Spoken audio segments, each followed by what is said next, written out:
Welcome to FootballGameplan.com, where football makes sense. I'm Emery Hunt, the czar of the playbook. Bring you our NFL Week 15 preview between the Chicago Bears and the Cleveland Browns. Now let's take a look at some keys to victory for both teams, starting with the Bears. This week versus the Cleveland Browns, I'm going to show you how the Bears can generate a big play in the passing game off of play action against cover 3. You want to try to find ways to get both Alshon Jeffrey and Brandon Marshall utilizing their big bodies, crossing across the field and putting the safety in a 2-on-1 situation. I'm going to show you what we're talking about. Alshon Jeffrey, we're going to line him up in the slot. We're going to put Brandon Marshall out here on the outside. Martellus Bennett is another big body guy that you can get the football to. Now, on the outside, Earl Bennett, we're going to have him run straight down the field, trying to take away the corner in the cover 3. Remember, cover 3. Three guys deep. Everyone has a deep third. Flat defender right there. And what we're trying to do with the big body receivers, send them across the face of the free safety. So we're sending Brandon Marshall here, and we're going to bring Alshon Jeffrey over here. Now this corner, again, you're threatening the zone. You're going to put two guys in the area. Somebody's going to make a bad decision, and that's where Jay Cutler or Josh McCown will have a big play. And off of play action, again, faking a handoff here to Matt Forte. He's up and over. He's threatening the flat of the line with the linebackers who are supposed to drop in the flat. He's taking that away. So now you have even more room to get this football to a bigger window to get the football to Brandon Marshall. And we have the tight end, Martellus Bennett, stemming out, up, into the corner.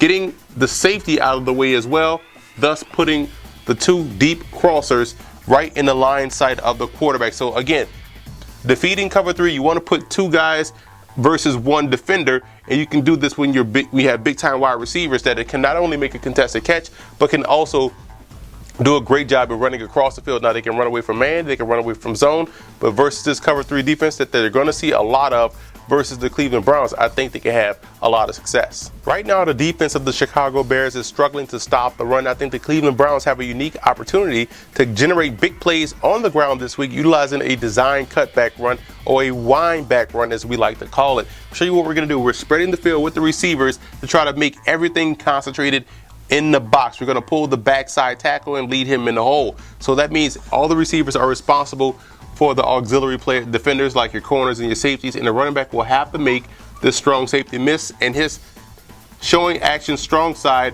is going to take this linebacker out of the play. So what we're going to do up on the line of scrimmage, we're trying to influence protect and influence block this defensive end. We want him to come up the field so that way the tackle can kick him out, creating this big hole in which we're going to run the football in the design cutback. Up front, you're going to have the guard and the center combo block on this defensive tackle here, with the guard working up to the Mike backer, getting him blocked. Big on big right here with the tight end and the guard blocking the linemen that are covering them. We're pulling the backside tackle around, leading him in the hole and taking out the weak side linebacker. Again, this is a weak side run play. It's a designed cutback. So we're opening up here with the running back, trying to get this linebacker to step in, fill the hole. Quarterback hands it off. Running back design cutback, follows the backside tackle in the hole, hopefully making this one guy miss and run into daylight. With the running back being able to know that he's going to be able to hit the backside with ease against a struggling defense, again, it could generate a big play this week on the ground for the Cleveland Browns. Now here are some in-game adjustments that you want to watch out for in this ball game for Chicago. How they plan to cover Josh Gordon is going to be key. Do they stay true to their cover 2 and try to funnel him inside, or do they get multiple with their coverages by doubling him on one side and playing zone everywhere else? But they have to make sure they find ways to cover Josh Gordon, take away their number 1 option.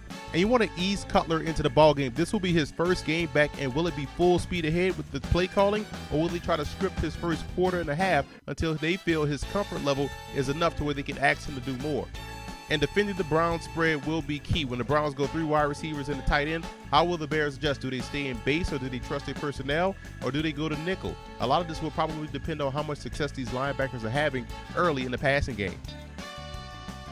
And for the Browns in this ball game, you want to keep an eye on the offensive linemen in the running game. Are they winning battles in bob blocking, that's big on big, body on body? Are they more effective in the zone blocking scheme? So the Browns will have to figure this out early and adjust their plan of attack moving forward. And you have to get Jay Cutler on the move. Don't make it easy for him and try to get him to make sudden movements on that ankle and that groin very early in the ballgame by sending extra pressure his way. And the Browns have to work the other receivers early in this ball game. Obviously, the main focus will be on Josh Gordon, but that'll just open up great opportunities for Little, Best, and Cameron. So try to involve them early to pull coverage away from Gordon, so that way that passing game will be that much more dangerous.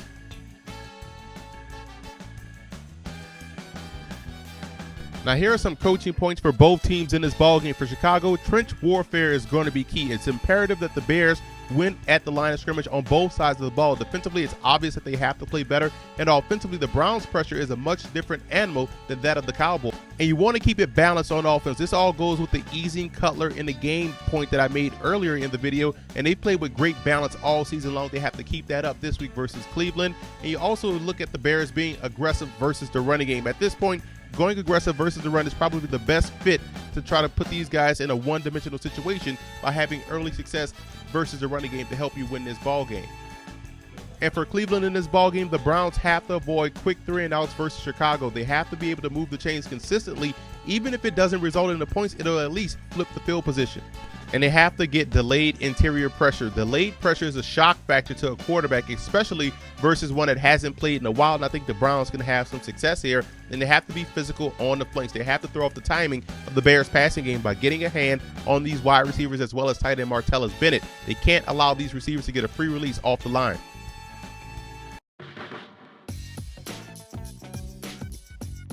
And the X factor for Chicago will be their run defense. I've echoed this point all video long about the Bears' run D because that's how important it is if they plan on playing football deep into January. And the X factor for Cleveland will be secondary play. The Browns have excellent and versatile personnel in the secondary, and they can give you many different looks. So it'll be interesting to see which looks they use versus Chicago, because I believe this is a unit that will have to win most this week. I like the Browns in this ball game, and this has less to do with whether or not the Bears should go with McCown or Cutler. This has more to do with the Browns defense being able to match up very well versus that Bears offense, and I think they'll do a great job of getting these guys off the field, and their offense should have some success moving the football. I look for a low-scoring game, but I think the Browns can come away victorious. And I also want to give a huge shout-out to Brown fan forums and Bear fan forums for always showing football game plan support.